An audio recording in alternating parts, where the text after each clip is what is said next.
sesión. Bienvenidos nuevamente y ahora sí vamos a tratar el tema de esta sesión que es las clases y objetos. Ok.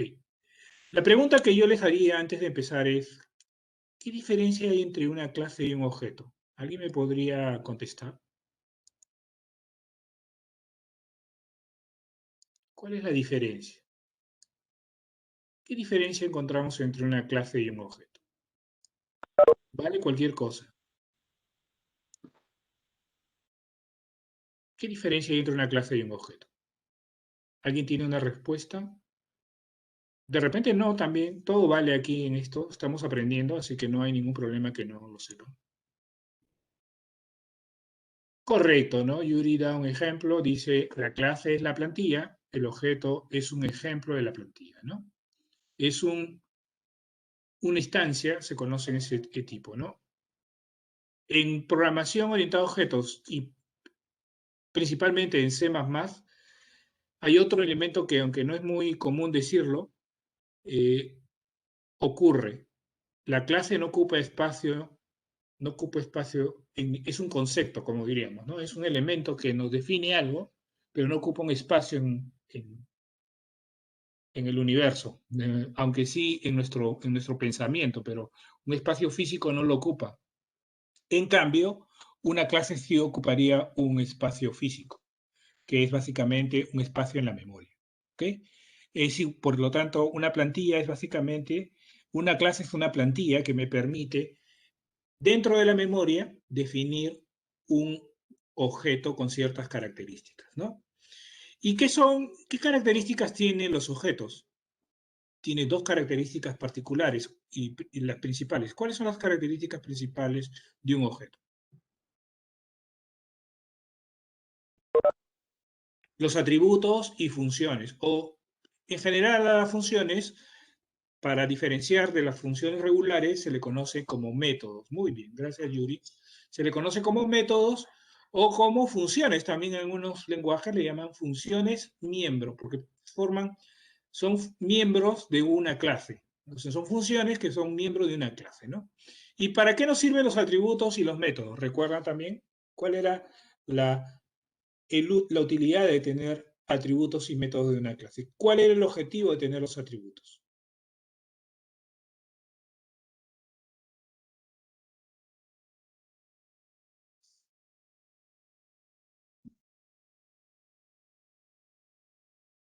¿Cuál es el objetivo de los atributos? ¿Qué almacenamos o qué contenemos los atributos?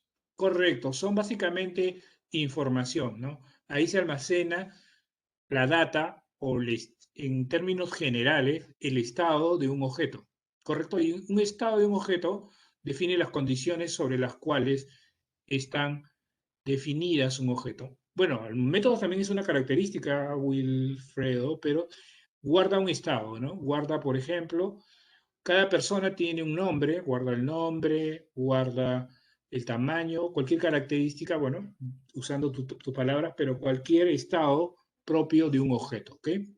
¿Y los métodos para qué nos sirven? O las funciones miembro, ¿cuál es el objetivo?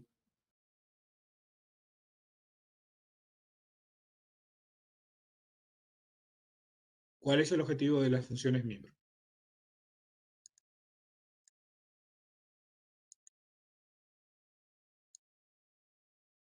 Comportamiento de un objeto, ¿no? Definir el comportamiento, muy bien, ¿no? Representa el comportamiento o las acciones que puede hacer un objeto, ¿no? Toda la lista de acciones que un objeto puede realizar, ¿no?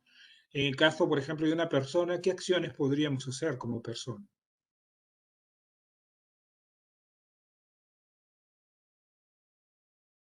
Dime ejemplos, caminar, comer, ¿no? Hablar, mirar, pensar, criticar, ¿no?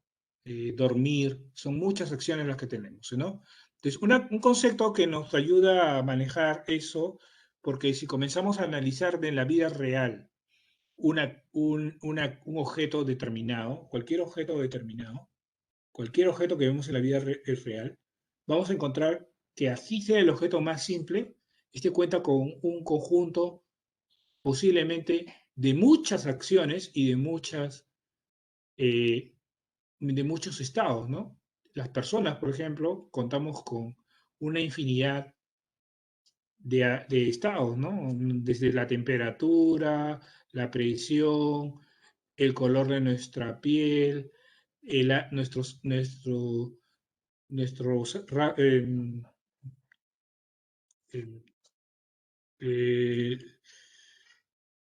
eh, la clasificación de la sangre, no me acuerdo cómo se llama, y así, ¿no? Tenemos infinidad entonces, y también tenemos infinidad de acciones, ¿no? Como le estábamos hablando, había grupo sanguíneo, muchas gracias, Yuri. Grupo sanguíneo, tenemos todo este tipo de cosas y así, ¿no? Como si comenzáramos a ver, tenemos tantas características que, por ejemplo, si somos conscientes que tenemos tantas características que ahora, si no hubiésemos tenido tantas características, hubiese sido mucho más sencillo de encontrarle un patrón al virus, ¿no? Porque si hubiésemos tenido pocos, podríamos decir, afecta a este y a este comportamiento el virus. Son 3 comportamientos, afectan 2, entonces si controlamos esos 2 comportamientos, todos se quedan curados. Pero es que tenemos tantos estados, tantas cosas diferentes, tantas situaciones a las que nos sometemos diariamente cada uno por separado, va desde la alimentación, desde las costumbres culturales, y en elementos más que son comportamientos que tenemos, que hace difícil que nosotros podamos descubrirlo por esa situación, ¿no?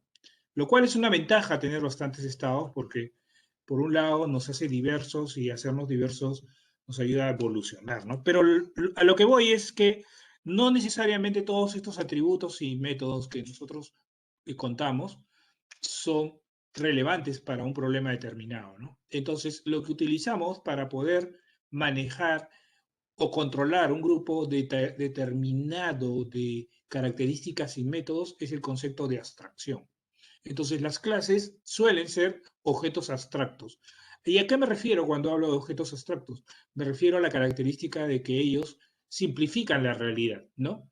Es por eso que cuando ustedes ven dibujos animados son abstracciones de las personas, son simplificaciones, son rasgos más característicos que ustedes los ven ahí y los representan a través de una imagen, ¿no? Entonces, la abstracción, ¿qué ventaja nos brinda?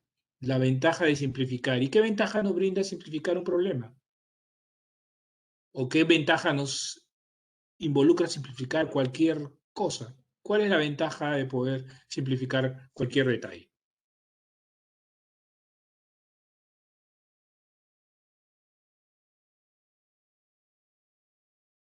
Poder resolver el problema más sencillo, ¿no? O sea, poder resolver un problema más sencillo. Y si yo tuviera que resolver 200 problemas y cada problema es más sencillo, y si imagínense que me dedicaba una hora en resolver cada problema, 200 horas. ¿Qué tal si yo lo simplificara y pudiera resolver cada problema en un segundo?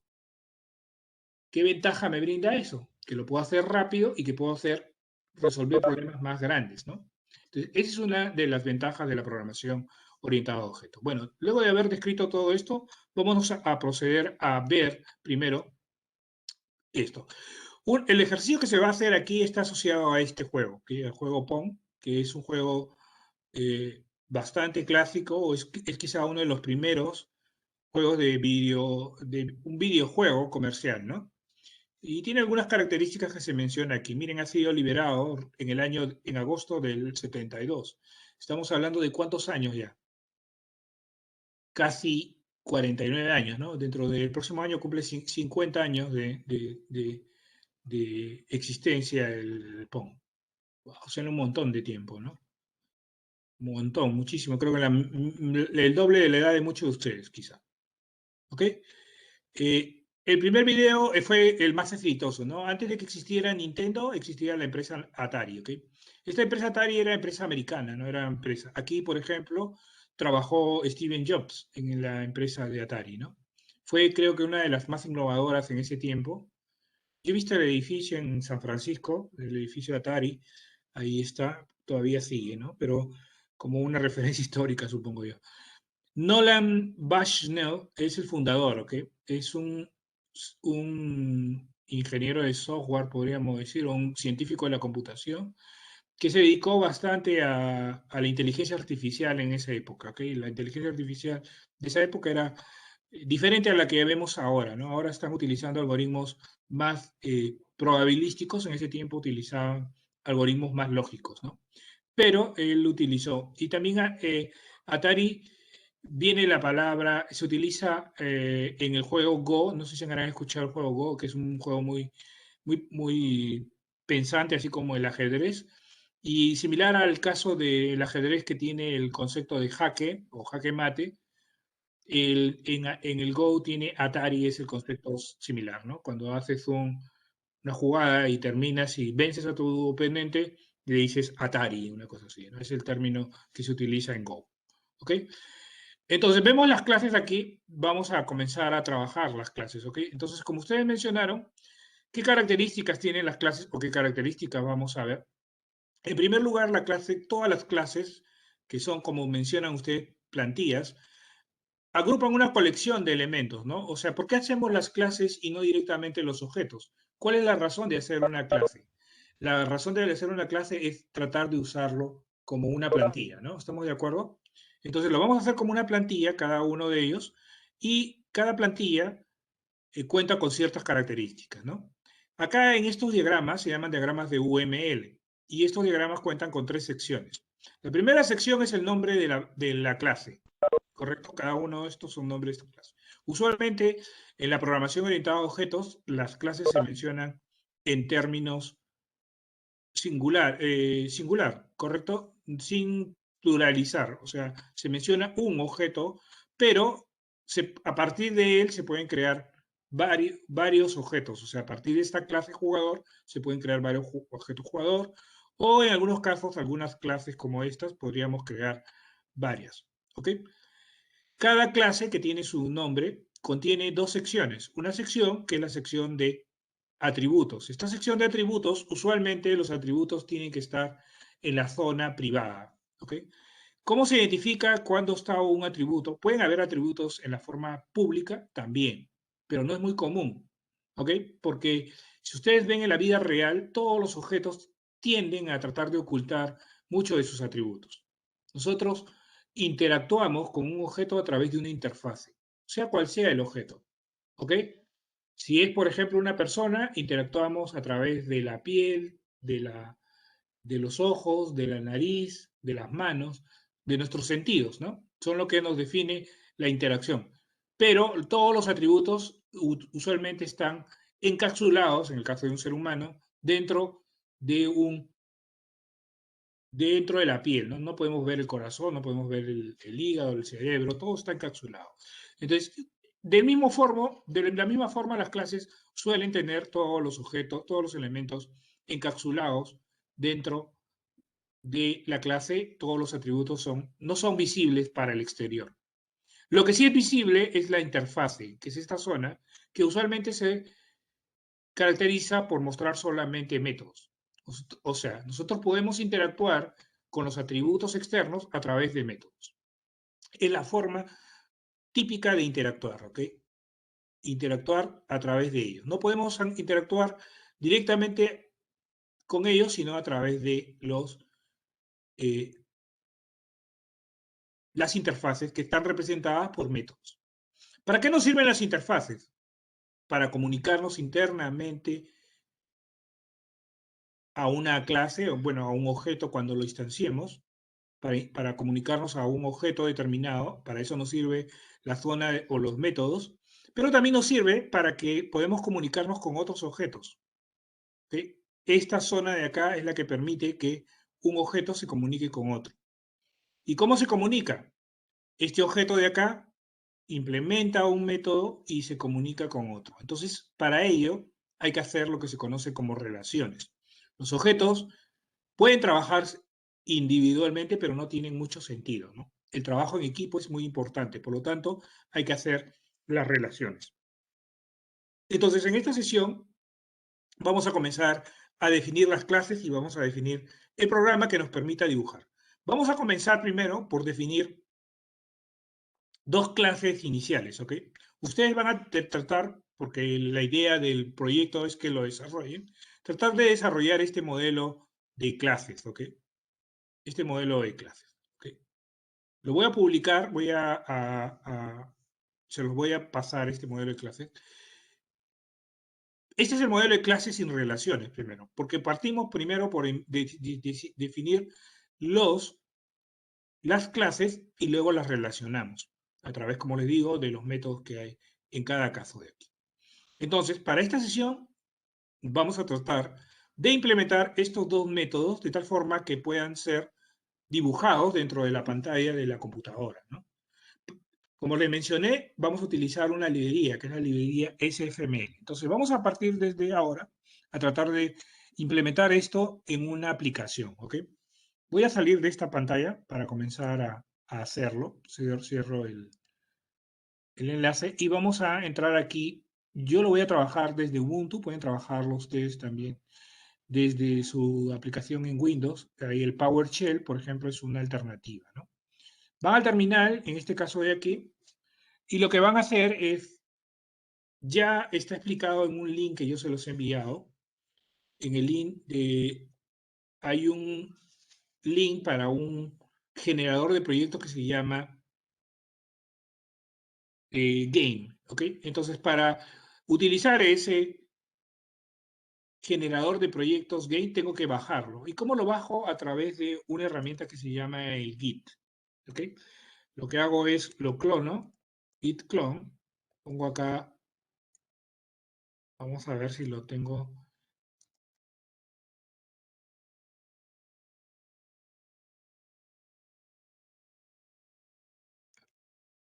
Ya, vamos a hacerlo así. Acá voy a copiarme, voy a hacerlo mejor así. Vamos, o sea, como no me recuerdo, pues lo puedo recordar, pero más, mira, vamos a buscarlo acá.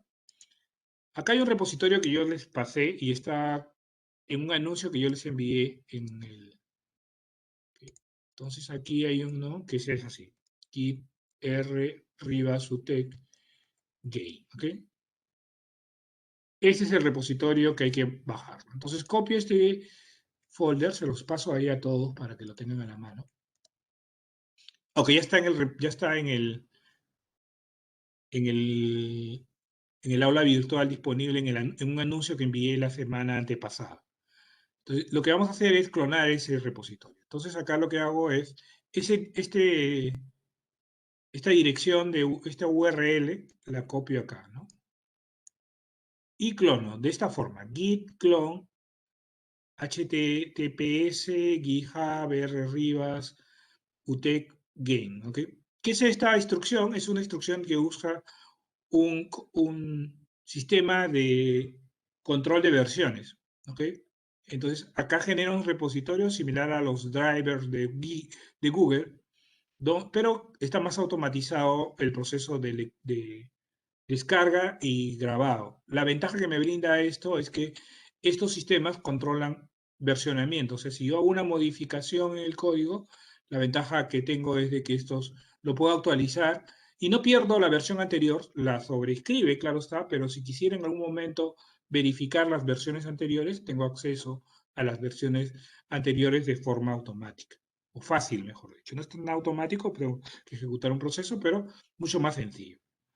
Perfecto, voy a correr esto para descargarlo, ¿ok? Esta es la forma de descargar ese proyecto. Vamos a descargarlo.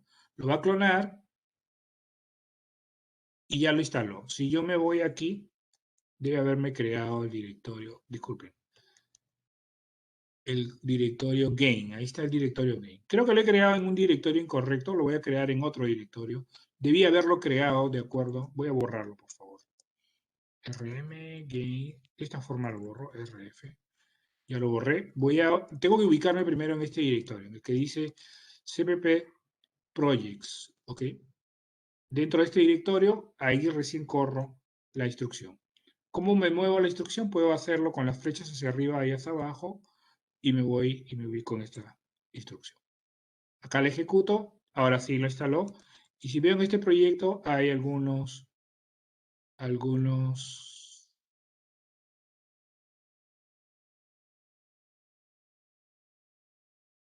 parece extraño. Quiero ver acá.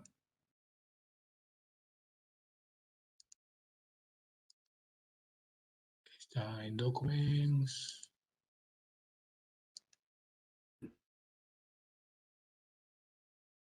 Un ratito.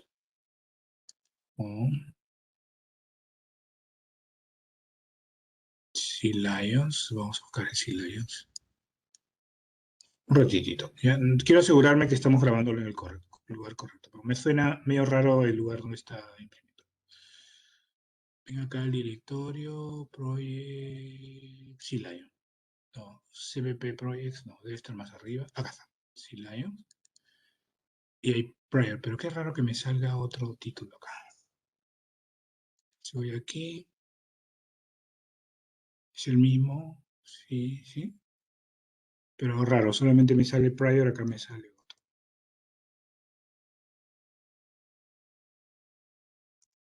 Un ratito, voy a asegurarme que estoy en el directorio correcto.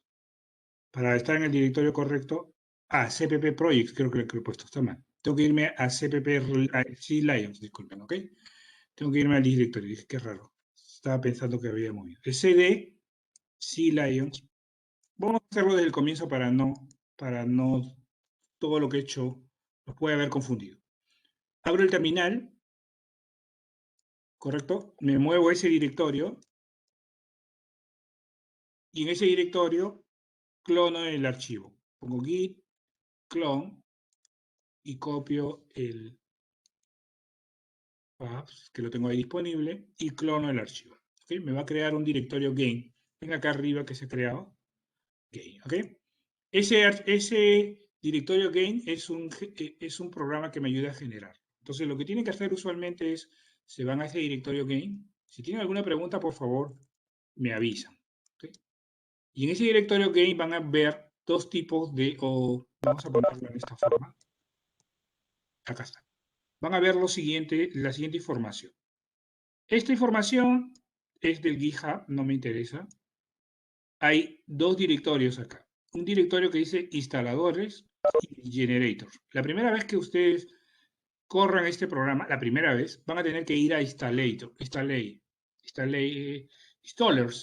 disculpen. En installers van a tener que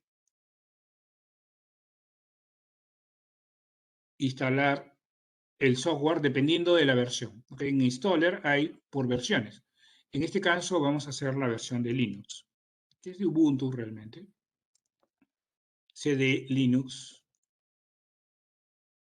Y lo instalamos así. Corremos aquí. Tenemos que colocar siempre el punto / install sfml. Esta librería es una librería gráfica. Tengo que instalarla de esta forma. Y la instalo. Los pasos están aquí, ¿ok? Yo solamente los estoy repitiendo, porque no los voy a explicar porque están acá. Cómo instalar está aquí. El proceso está acá. Aquí les explica cómo instalar. Este URL o este link ya se los he puesto, como les digo nuevamente, en un anuncio. Busquen el de Game y ahí van a encontrar los pasos de instalación. Yo lo que estoy haciendo es volviendo a instalarlo. Lo instalo nuevamente, ya la instalación ha sido exitosa. Ahora voy a generar un proyecto. Lo que tengo que hacer es crear un proyecto.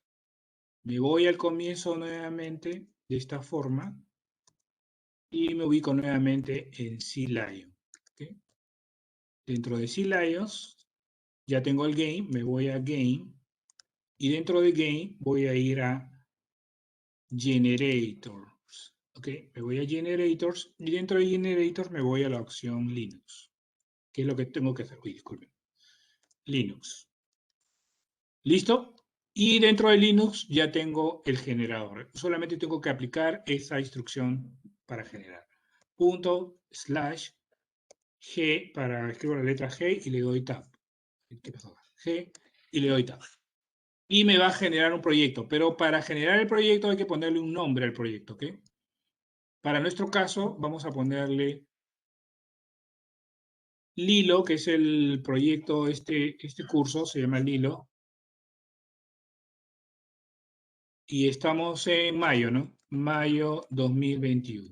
Así le vamos a poner. Que ustedes pueden ponerle el nombre que quieran. En el ejemplo que sale que le pueden poner Pac-Man o el juego que quieran crear. pero tienen que hacer este paso de generarlo. Este no es el proyecto, esto es para generar el proyecto, ¿ok? Le dan y generan el proyecto. Entonces, si ustedes retornan nuevamente al inicio y se van al directorio de CLion, cd CLions, van a ver que se ha generado un nuevo directorio. Este directorio que se llama Lilo Mayo 2021. ¿Ok? Entonces, yo les mostraba que eso estaba acá, ¿no? ¿Se acuerdan cuando hacía las líneas? Se va creando aquí. Ahora, si quiero acceder a este directorio, lo que hago es abro el CLion.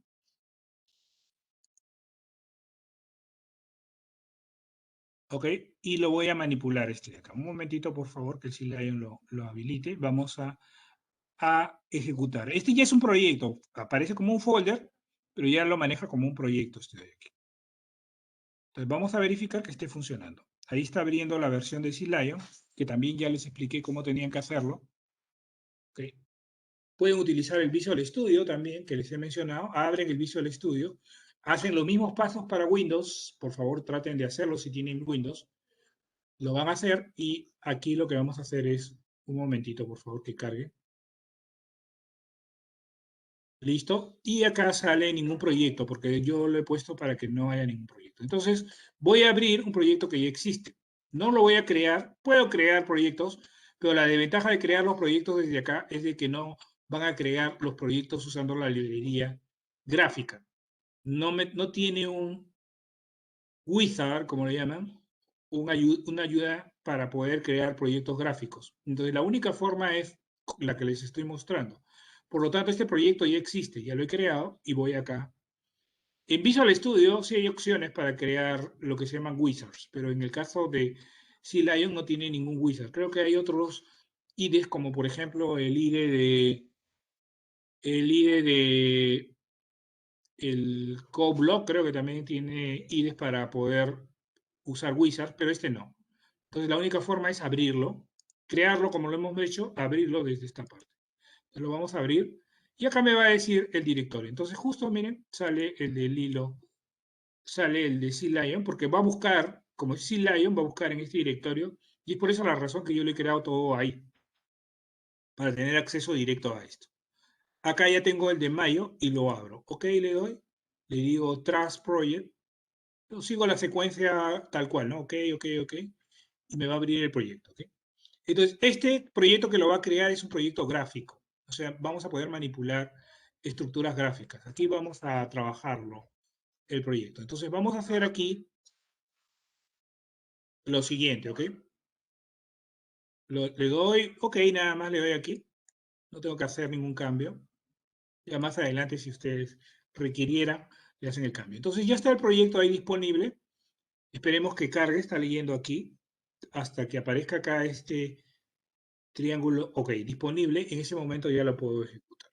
Entonces, acá está el proyecto. El proyecto cuenta con el proyecto se llama Lilo Mayo 2021. Y ese proyecto, bueno, acá está, te dice el directorio donde se encuentra. Ese proyecto cuenta con la siguiente información. Cuenta con un directorio de apoyo, un directorio temporal, ahí guarda información temporal, no hay que borrarlo, eso es para que pueda manipular el proyecto, este directorio que dice CMake Build Debug. Y acá aparecen los archivos más relevantes. Acá hay archivos que nos pueden ayudar para aquellos que están acostumbrados a trabajar no en un IDE, sino en una consola. También lo podría trabajar utilizando estos tres archivos que hay acá. El RAM para simula este proceso de RAM, el build que simula este proceso de build y el clean que también está acá que simula el proceso de clean de acá. ¿Ok? Entonces lo pueden hacer desde consola, o sea, en consola yo puedo ir aquí y hacer lo siguiente. Irme al proyecto Lilo, Mayo, y ejecutar cualquiera de las opciones, ¿no? Si quiero correrlo, ejecuto /RAM ch y lo va a compilar y lo ejecuta. Miren, fíjense que ya lo ejecutó. Lo ejecutó desde consola. Entonces son ayudas, estos tres archivos que terminan con extensión .ch son scripts del tipo shell. ¿Okay? Tres scripts de tipo shell. Son para hacer, si deseo trabajarlo de esta parte. Pero como ustedes, muchos recién están empezando, posiblemente esta alternativa sea un poco complicada. Solamente está para aquellos que quieran hacer eso. Crea un directorio build, le voy a borrar este directorio porque no lo voy a necesitar. ¿Correcto? Si tiene preguntas, por favor, me avisa. Ya, entonces vimos estos tres archivos. Acá hay un archivo adicional que es el cache, que no tiene ninguna función para nuestro caso, pero que sirve para hacer lo que se llama pruebas unitarias. ¿Ok? Para hacer pruebas unitarias. A veces, ¿alguno ha escuchado qué es una prueba unitaria?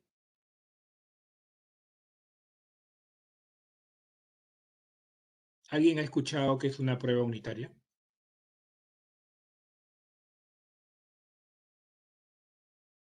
Test, correcto, pero ¿qué diferencia hay entre el test unitario que el test regular? Hay varios tipos de test. Muy bien, Yuri. Ya extenderlo para no complicarles un poco la historia. Sí, hay varios test y hay test que son test integrales, o sea, de integración, donde se prueban todas las partes interactuando unas a otras. ¿Se acuerdan que les estaba mencionando aquí en el diagrama de acá de clases que todas estas clases interactúan unas a otras? Entonces se integran cada uno. Entonces hay un test que se llama test de integración, que verifica la integración, el funcionamiento, la interrelación entre las clases. ¿Ok?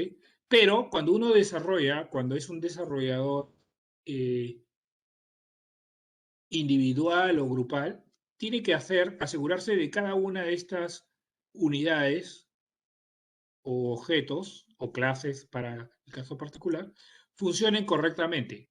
Lo llamo unidades, es por eso se llama eh, eh, test unitarios, ¿no? Porque se hacen por unidades, por cada uno de los elementos. Inclusive puede llegar a nivel de métodos y atributos, asegurarnos que la integridad se mantiene a nivel de métodos y atributos. No lo vamos a hacer, pero está ahí el archivo. Entonces ya les expliqué los archivos de extensión .h, .ch, .sh, disculpen, este archivo que es cache, que es solamente para pruebas unitarias, y quedan estos tres archivos que están aquí. Esto de acá, olvídense, solamente son referencias a la librería externa. Quedan estos tres archivos de acá. ¿Ok? ¿Qué son estos tres archivos? El primero, el CMakeList, es para controlar el proyecto. ¿Okay? Es un archivo de texto que me contiene los archivos que vamos a manipular y las librerías que se van a utilizar. ¿Okay? Acá vamos a utilizar la librería SFML y no les quiero explicar esto de acá porque es todo un tema del CMake y no tiene, por este momento no tiene ninguna relevancia, pero podrían investigar un poco más adelante respecto al CMake. Pueden manipularlo acá, o sea, lo pueden, pero el C-Lion lo manipula automáticamente, por lo tanto, en general no lo tengo que estar tocando. Es el archivo que controla todo el proyecto, el conjunto de archivos, clases, objetos o elementos que la clase necesita. Este archivo de acá es básicamente un font de texto. Como vamos a dibujar en algún momento algún texto dentro del proyecto, este es un ejemplo de fonts. Hay un montón de fonts, todos los fonts o textos tienen una extensión TTF. Pueden buscar en internet y van a encontrar otros formatos adicionales a este que estoy mostrando acá.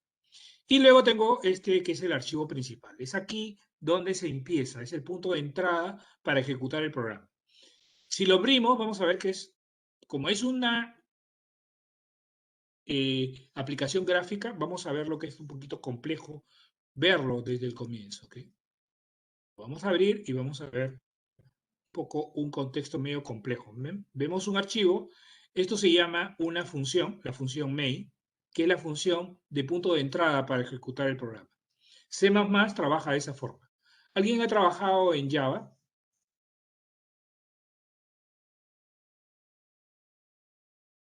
¿En C Sharp? ¿Alguna vez? No quiero saber si tiene mucha experiencia, pero si alguna vez ha trabajado. Todos los lenguajes tienen un punto de entrada. Un poco en Java, muy bien, Yuri.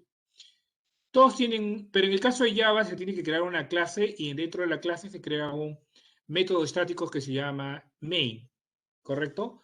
Que es el punto de entrada, es a partir del cual se ejecuta el programa. C++ no es un lenguaje propiamente dicho orientado a objetos. Trabaja con programación orientada a objetos, pero no es un lenguaje de programación orientada a objetos.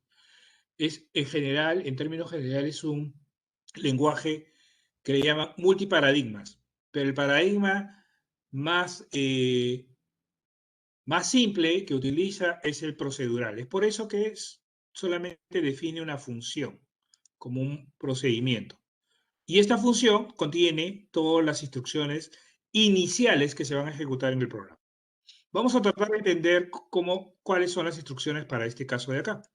Esto, como les digo, lo pueden ver con más detalle en una librería que también se las he puesto en el anuncio de la semana antepasada, donde se habla SFML documentación. Revísenlo y ahí lo van a encontrar. Pero les voy a dar una explicación, ¿ok? Esta parte de acá, vamos a ponerle un comentario, es para crear e iniciar clases que se van a utilizar. Iniciar las clases que se van a utilizar.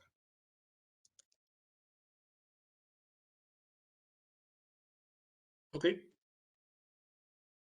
Entonces acá tenemos una clase que es la clase Render Window, que es donde voy a dibujar. Es la pantalla que aparece en negro usualmente. Es ahí donde voy a dibujar. Y la creo de esta forma. Esto es el nombre del objeto. Este es el nombre de la clase.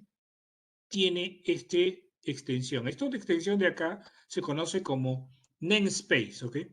Yo lo puedo omitir colocando acá en este lugar una instrucción adicional que se llama using namespace y pongo SF. Esta instrucción decide que explícitamente va a utilizar el SF y esto es como que no lo necesito. Los namespaces existen en Java también, ¿ok? Y en otros lenguajes lo van a ver. Lo voy a quitar para hacerlo un poquito más simple de entender, ¿correcto? Acá abajo también, si ustedes notan. Y acá abajo también. A todo le ha puesto porque yo no había puesto esa línea. Pero bien, todo funciona correctamente. ¿Qué pasa si no le pongo esa línea? Miren lo que ocurre. Vamos a ver, solamente para darnos cuenta qué pasaría si yo voy a comentarla por un momento, esta línea. Pues me sale en rojo porque no los reconoce, porque necesita el SFM. Pero esto, como les menciono, simplifica el código, lo hace más pequeñito. Hay que tener cuidado. Yo sé, hay algunas críticas sobre eso, pero hay que tener cuidado porque podrían yuxtaponerse métodos con el mismo nombre. Pero en este caso son nombres muy particulares, no va a haber ese problema. ¿Qué estoy haciendo acá? Creando objetos. Estoy creando una clase del tipo render, Windows, que es la pantalla que me va a crear. ¿Qué le digo? Que el modo de video, la pantalla va a ser de 200 por 200. Y que el título va a ser SFML Word. Luego estoy creando otro objeto que es un círculo. Es una figura tipo circular. Y esa figura circular se va a llamar shape. Este es el objeto, esta es la clase. Y acá está el radio de ese objeto. El shape va a tener 100. Y comienzo a manipular algunas características del shape. Acá le estoy diciendo, por eso es iniciar, le estoy diciendo que lo ponga de color verde. Si quiero, le puedo poner de otro color, puedo poner de color blue, por ejemplo. ¿Correcto? Y luego viene esto lo que se conoce como el bucle principal.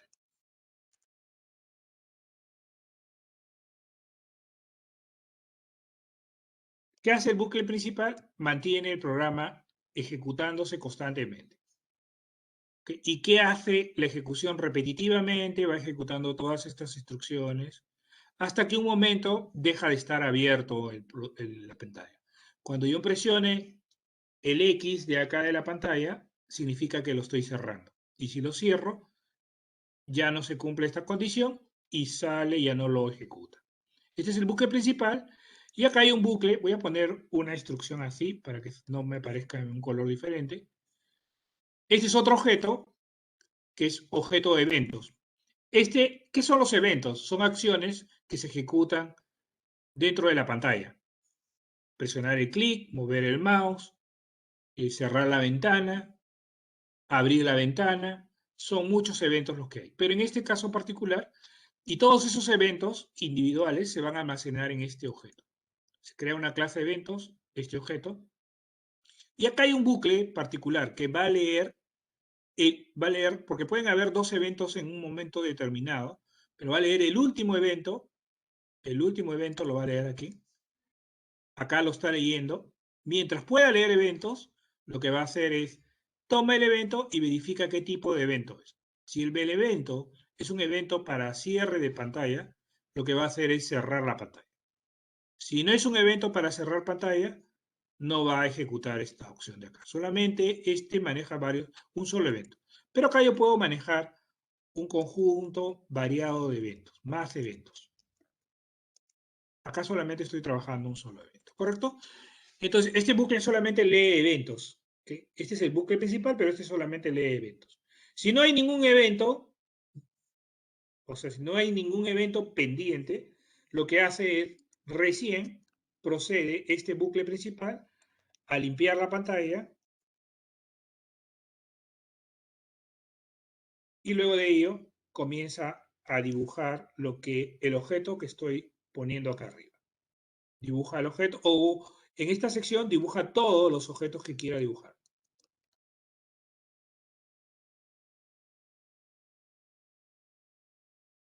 Y finalmente los dibuja, pero no los muestra en la pantalla. Esta opción es la que muestra en la pantalla.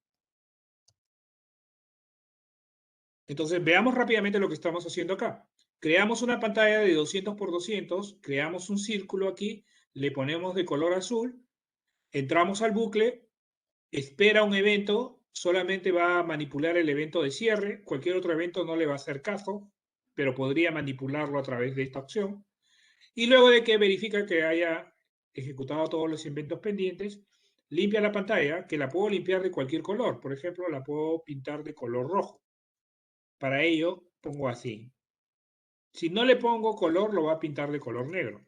Pero si le pongo acá un color determinado, no le voy a poner blue porque si no va, blue con blue se van a... Vamos a ponerlo rojo. Va a ser bien feo el color, pero bueno. Rojo y azul. Lo va a dibujar, lo dibuja en la memoria, o sea, hace el proceso de dibujar, pero lo muestra a partir de esta instrucción. Vamos a ejecutarlo para ver lo que ocurre. ¿Alguna pregunta hasta aquí? Si tuvieran alguna pregunta, hacerlo. Tenemos poco tiempo, ya miren cuánto nos hemos dedicado. ¿Ven? Listo. Entonces tenemos esto, la pantalla, el círculo y el fondo rojo, ¿correcto? Ya hemos dibujado. Me va a quedar poco tiempo. ¿Puedo tomar 15 minutos más de su tiempo? ¿Pueden confirmarme, por favor? Si no, lo cerramos dentro de 10 minutos. Ok, 15 minutos más. Para poder dibujar algo, ¿no? Porque solamente estamos viendo acá. Entonces, esta parte está entendible. Yo le estoy dejando comentarios para que vean. No le voy a poder compartir el proyecto, pero sí se los estoy dando aquí para dar. ¿Okay? Si puedo, se los puedo compartir. Voy a tratar de cipiarlo y lo voy a subir al Canvas, ¿les parece? Y ahí lo tienen disponible. Pero tienen que instalar todo siguiendo la instrucción del game que le doy. ¿Ok? Listo. Hasta acá, esto no he hecho nada extraordinario en el sentido de que solamente estoy instalando un programa con una librería y ejecutándola y explicándole lo que hay. Pero lo que interesa aquí es comenzar a hacer este modelo que estamos pensando hacer, ¿no? Este modelo de acá.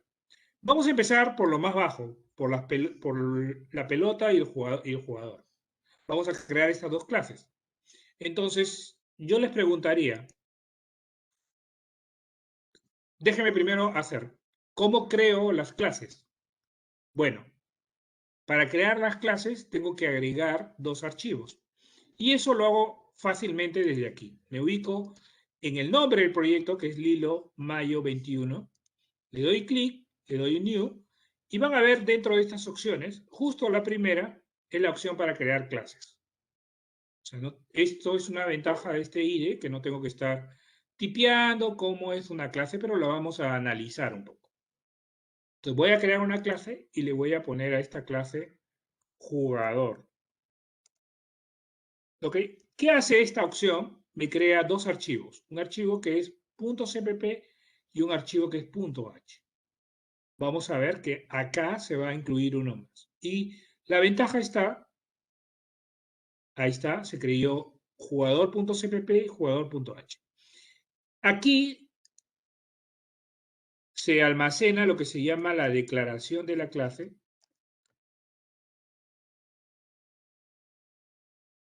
Y aquí, aunque está vacío en este momento, solamente incluye esta instrucción. Esto es un comentario. Incluye esta instrucción. Acá se almacena lo que se llama la definición de la clase. Ahorita vamos a ver a qué me refiero.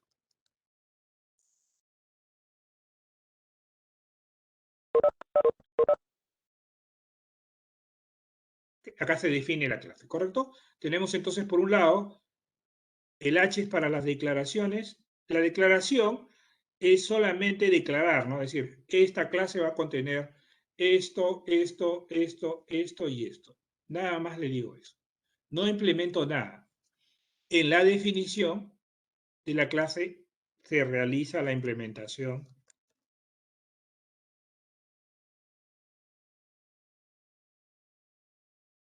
de los métodos, ¿no? ¿Ok? Entonces vamos a proceder, ya hemos hecho jugado. La pregunta que vendría aquí es, ¿cómo defino atributos? Primero, ¿qué atributos podrían ser útiles para un jugador si quisiera vincularme acá, sin ver todavía el diagrama? ¿Qué no nos interesa? ¿Cuál es lo más, cuál sería nuestra abstracción básica de un jugador? ¿Qué necesitamos de un jugador? Les pregunto así. Que tenga movimiento correcto, que se pueda mover, pero antes, primero tengo que ubicarlo, ¿no? ¿Qué información necesito que tenga? ¿Nombre de usuario? Ya, pero sí, puede ser, pero eso, puntaje del jugador, ya, eso lo vamos a poner luego, eso se lo dejo a ustedes, ¿ok? Nombre de usuario, no. Pero yo quiero para dibujarlo nada más. ¿Qué necesito para dibujarlo? ¿Qué hago yo para dibujar ese jugador ahí en la pantalla? ¿Qué es lo que necesito primero? ¿Cómo lo dibujo? ¿Qué es lo que necesitaría saber? Si yo le dijera con un lápiz, dibújenme uno, la posición, muy bien. Las coordenadas, gracias. ¿Solamente las coordenadas? ¿Qué tal si dibujo una especie de triángulo? ¿Estaría haciendo lo correcto? El tamaño, ¿qué es el tamaño? La forma, correcto. Segundo elemento es la forma. Las coordenadas, la forma. ¿Qué forma tienen nuestros jugadores en este caso? Es un rectángulo, ¿no? No, bueno, se ve como una línea, pero realmente es un rectángulo, ¿correcto? Es un rectángulo. Sí, podemos decir que es una línea gruesa, pero vamos a considerarlo como un rectángulo. ¿Te parece, Yuri? Porque es más fácil dibujarlo así. ¿Correcto? Y ahora sí, ya tengo la forma, tengo el tamaño.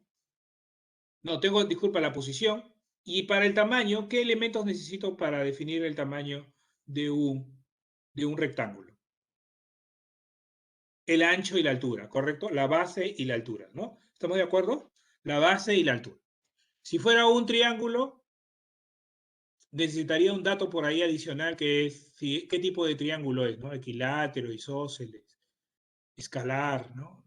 ¿No? O escaleno, disculpen. Cualquiera de esos tipos, ¿no? Quizá necesitaría 3 puntos, ¿no? Porque no todos los triángulos son, no entran dentro de ese grupo, pueden entrar en triángulos que son con 3 lados diferentes, ¿ok? Habrían esas características que hacer. Cada elemento tiene para definir, una vez que define la forma, la característica que va a tener. Entonces voy a trabajar con estos 3 elementos. La posición y la posición y lo que ustedes llaman tamaño definido por el ancho y la altura. ¿Correcto? Entonces, esos son, ¿qué cosas son? Métodos o atributos.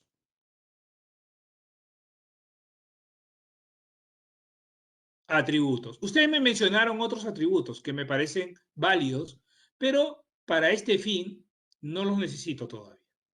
Por lo tanto, una sugerencia que les doy es no pongan algo que no lo van a necesitar aún.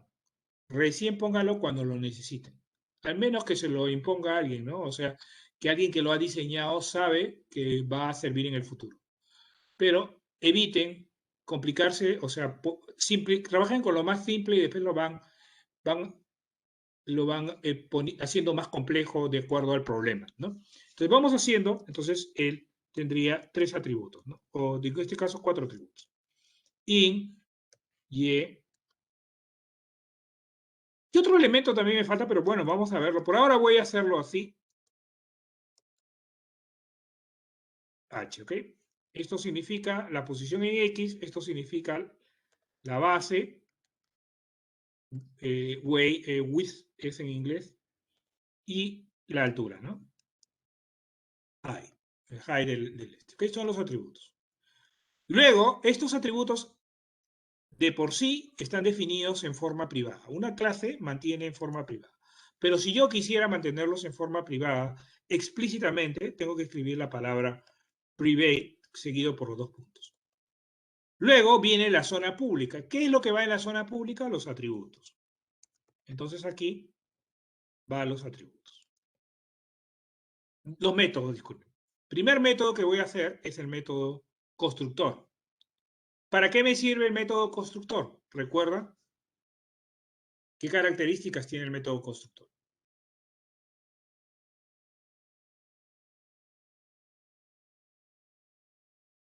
Tiene el nombre de la clase, correcto. ¿Tiene valor de retorno? No, ¿no? El constructor no es como una función cualesquiera. Las funciones siempre tienen valor de retorno. El constructor solamente viene el nombre del constructor seguido por los parámetros. En este caso, estos parámetros deben ser coincidentes con los tipos de, o sea, ¿cuál es el objetivo de un constructor? Iniciar estas variables, ¿ok?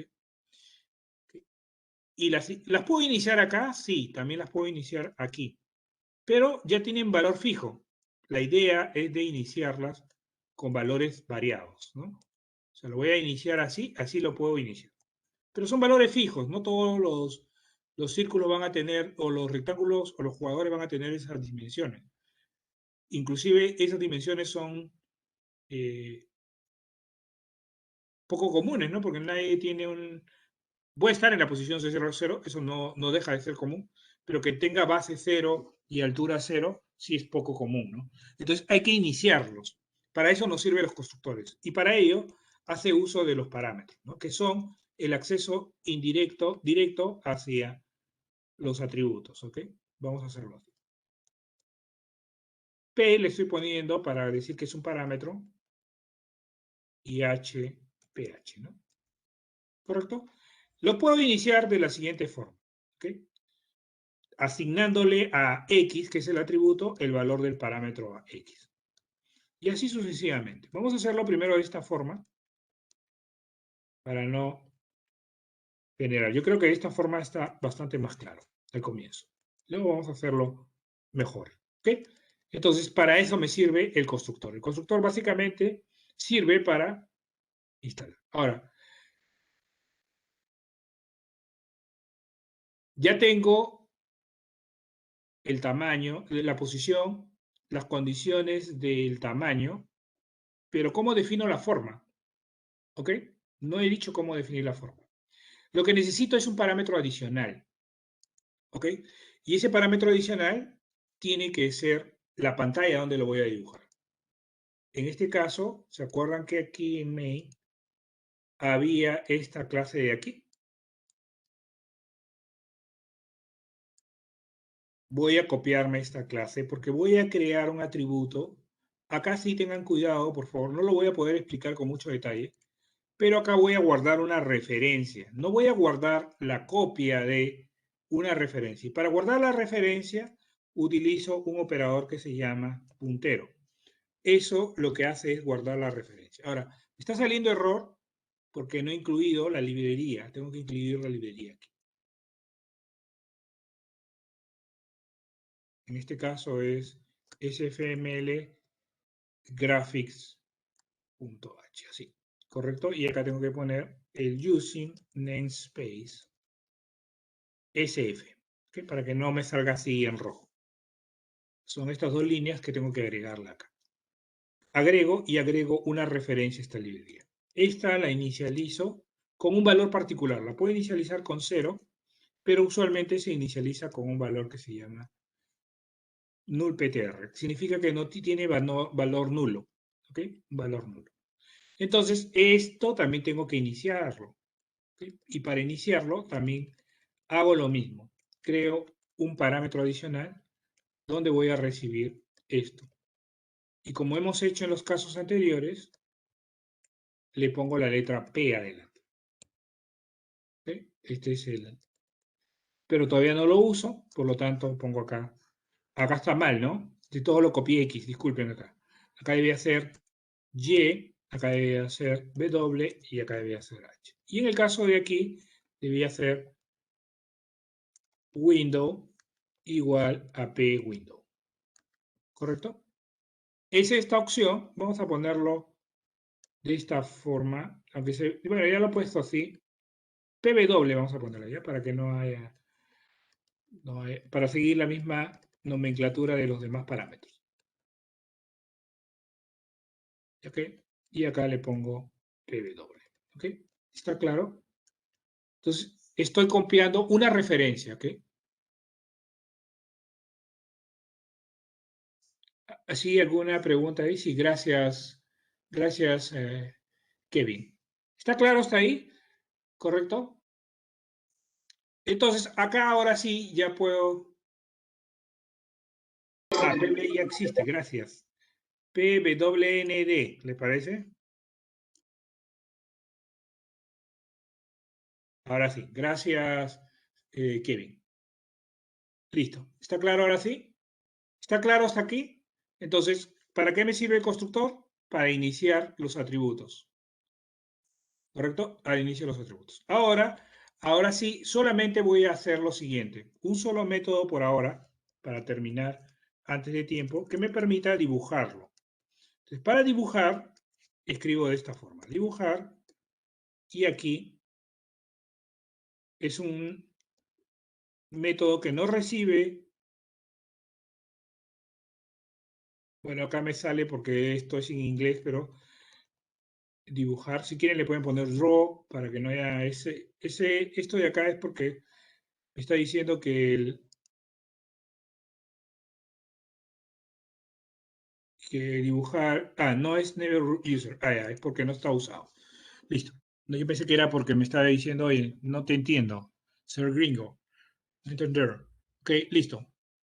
Ya, y aquí lo que voy a hacer es dibujarlo. Para dibujarlo voy a utilizar esta referencia a este objeto. Lo primero que tengo que hacer es dibujar un rectángulo.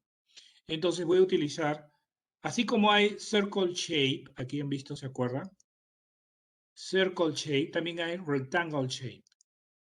Busco rectangle shape, que es lo equivalente a rectángulo, y creo un objeto rectángulo.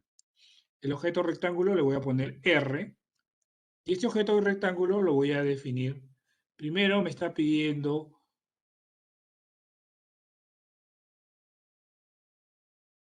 el size, ¿ok? Y tengo que ponerlo de esta forma. Y en el size tengo que poner W con P, W, porque no es el parámetro, porque ya el parámetro solamente funciona dentro de acá, sino es el atributo. WH. ¿Ok? Ahora, me está saliendo un mensaje acá como que, a ver, ¿qué me sale? Quiero ver. Ya. Me sugiere que estos valores sean float. Vamos a ponerle float. No hagámonos problemas. Entonces, no todos tienen que ser enteros. Pueden ser de otros tipos. Ponerlo acá y acá también para que no haya ningún problema. ¿Ok? Una vez que haya hecho eso, todavía no he terminado. Tengo que decirle set r.set position, creo que es, ¿no? Sí, set position. Set position y le digo la posición. Acá me pide dos valores nada más. ¿Ok? Puedo utilizar las dos alternativas. Hacerlo como en el caso anterior y poner el x, y. Y acá también igual me da el mismo mensaje que debe ser float, por lo tanto también lo cambio como float esto.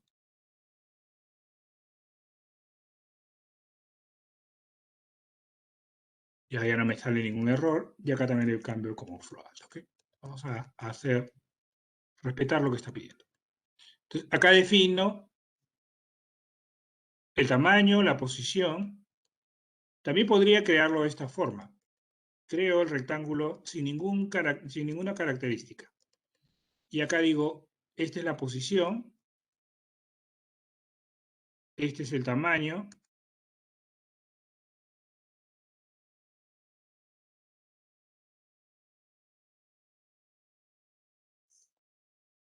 y lo que me faltaría es el color. Vamos a ponerle color amarillo, ¿ok?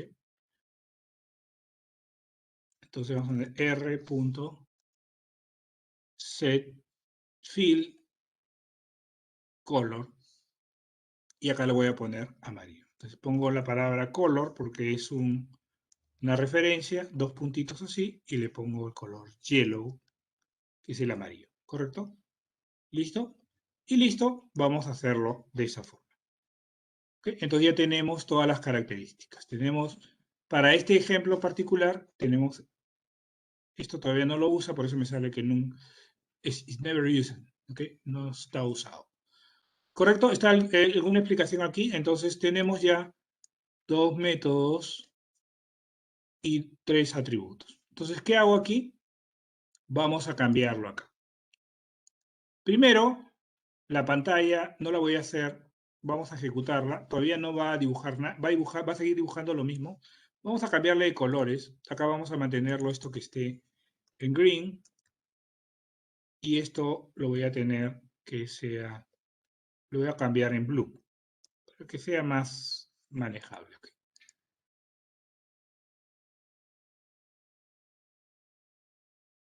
Yo les preguntaría, ¿el tamaño de la pantalla es adecuado? No, muy chiquito, ¿no? Vamos a cambiarle de tamaño, muy pequeño para hacer un juego.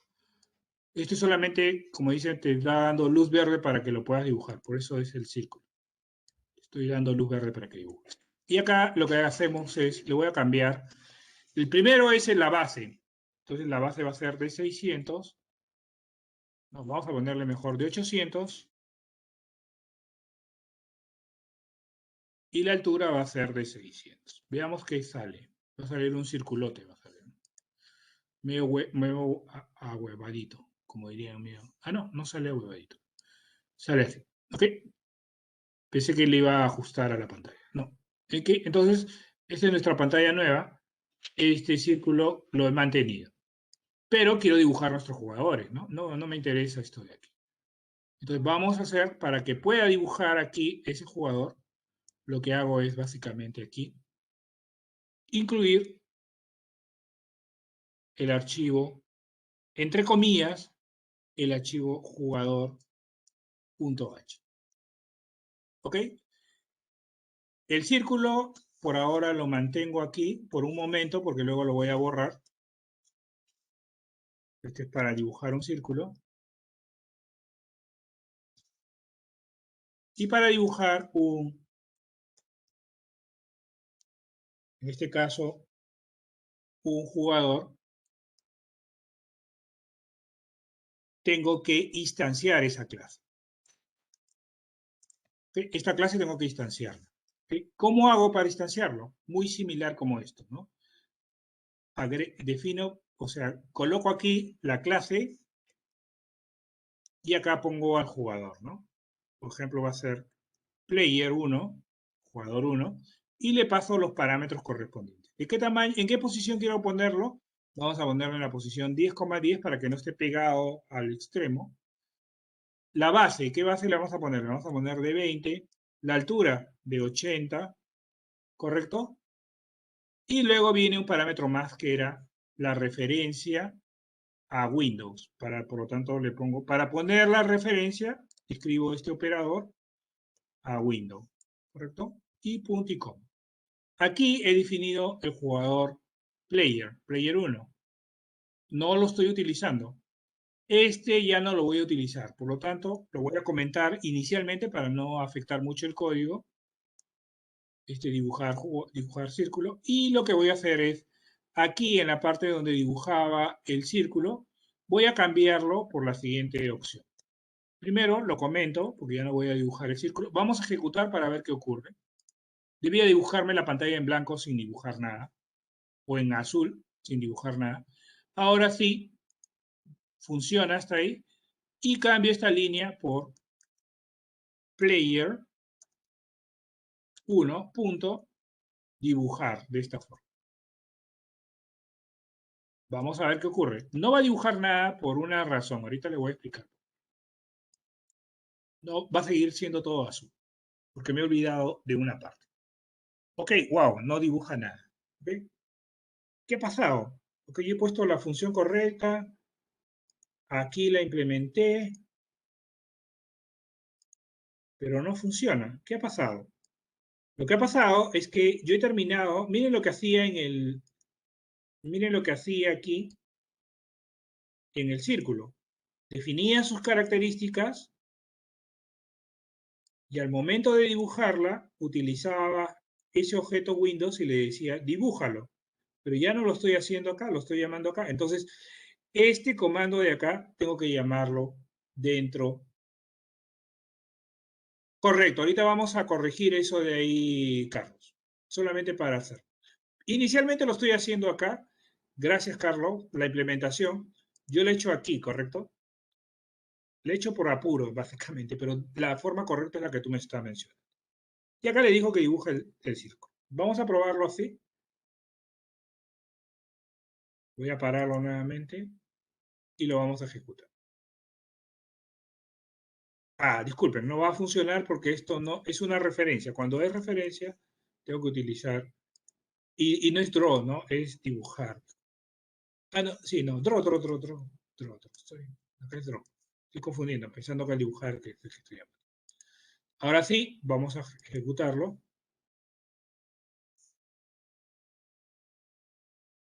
Y ahí lo dibujó. Fíjense, acá dibujó el jugador. ¿Correcto? La pregunta que está haciendo Carlos es, profesor, usted dijo que esto no la definición, la implementación, no debía ir acá. Correcto. Debía, o sea, vamos a hacer esto. Vamos a usar esta opción que dice split into declaration y definition. Cuando hago eso, fíjense qué ha ocurrido. Se ha quedado la declaración acá y la definición acá. Y hago lo mismo con esta opción de aquí. Si pongo acá, busco aquí esta opción y me dice split function, declaration and definition. Acá lo definió y acá lo declaró. Entonces, la clase queda con las declaraciones de esa forma. ¿Ok? ¿Listo? Bueno, nos vamos a quedar aquí porque ya me he pasado 2 minutos de los que les pedí. Pero creo que hay alguna pregunta antes de irme. ¿Está claro esta parte de acá? He tratado de hacerlo más rápido que he podido, ¿no? Pero también que sea entendible, ¿no? No es que corra sin sentido tampoco. Pero quiero saber si está claro esto de aquí. ¿Qué nos estamos llevando aquí?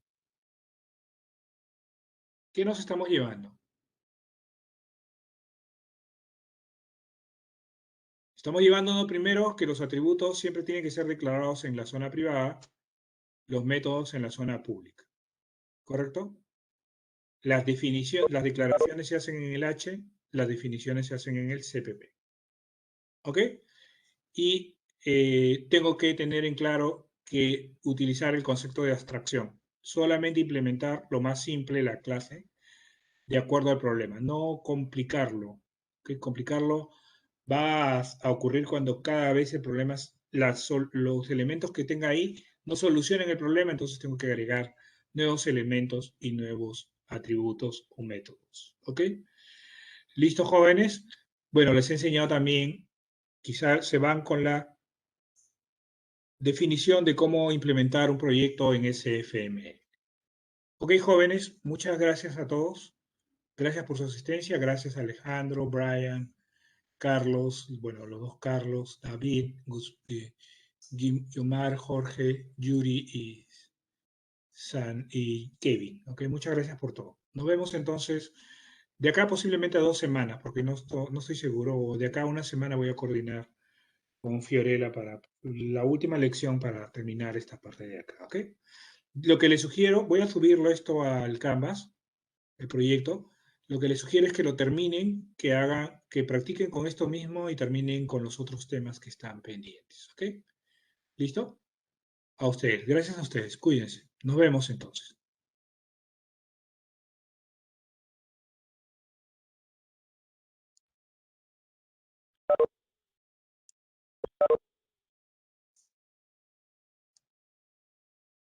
Nos vemos, cuídense.